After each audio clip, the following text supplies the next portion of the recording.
All right, here we go. Last one, number 7.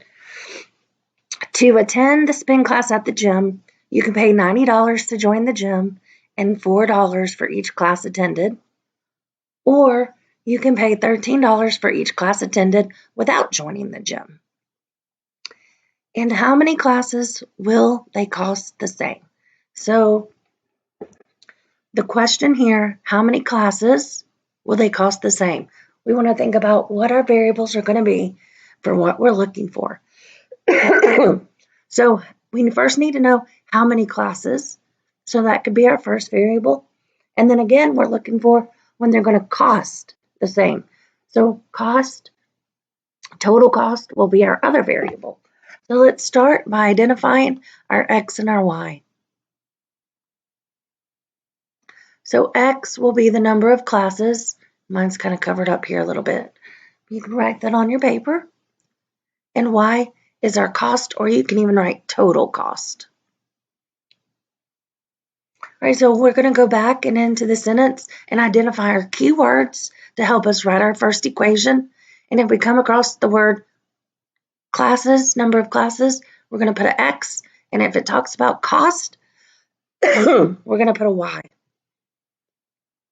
So to attend the spin class at the gym, you can pay $90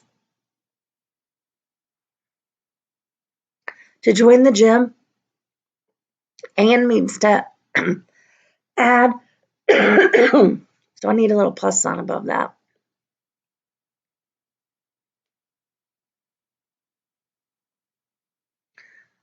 $4 for each class. So $4 each means multiply. Class, we're putting our X. No, I didn't put a Y yet, so where would that go? I guess it would be right here where it says you can pay. So we can make this our Y equals. That's not the best, but I'm writing with a mouse, so it's difficult. All right, so our first equation is ready to set up. We'll have Y equals, and then we have to pay 90 to join it. That's a one-time, plus 4 times X. So Y equals 90 plus 4X. The cost equals the $90 membership fee plus $4 per class. Make sure you've done your keywords up here. All right, equation 2. Or you can pay, so that'll be our Y equals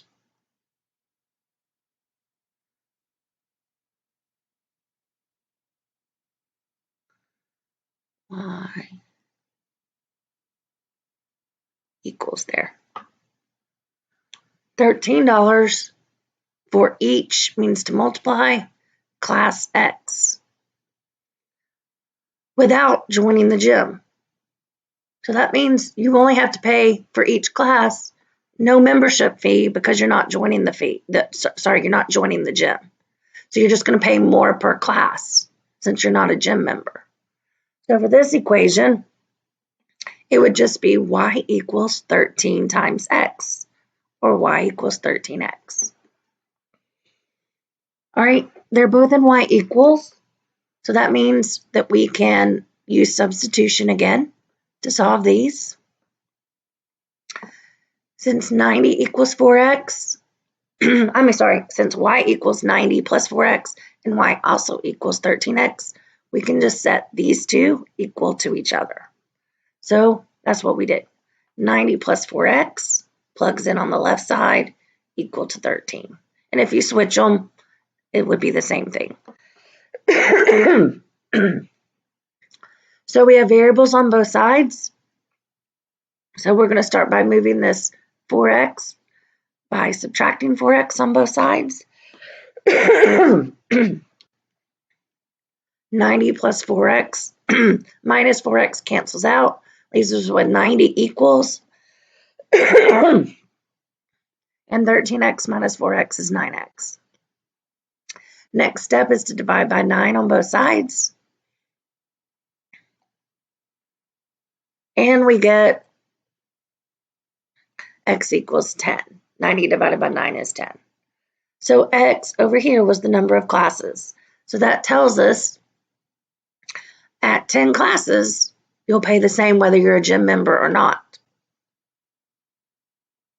So if you're going to only go to less than 10 classes, it might be worth it to just pay per class. But if you're going to go use the gym and the other amenities, then it would be worth paying the membership fee and less per class. All right, so let's figure out how much that is. So I just chose the shorter equation here, y equals 13 times x, to plug this 10 in. So that means y equals 13 times 10. So y equals $130. So final sentence, they will cost the same of $130 at 10 classes. All right, now you're ready to take your quiz. There's a couple word problems on it. You'll be given a show your work page. Make sure you work out every problem on that show your work page and you turn it in the tray when you're finished. The quiz should be open now. It's in its learning. It's also linked in the planner. It's titled Unit 4, Quiz 3, Elimination. Several elimination problems. Work them out on the paper. Some of them will drop down, fill in the blank. On the fill in the blank, the X goes in the first blank. The Y goes in the second blank. You don't have to put the parentheses and commas and all that. Just enter the X and the Y in the blanks. And then some are dropped down. And then, of course, the word problem, you just fill in the answer. And some of those are dropped down. All right. Work on your study guide when you're finished. Make sure it's ready to go. And I will see you guys Thursday for your test. If you have any questions, you can message me on It's Learning. Good luck.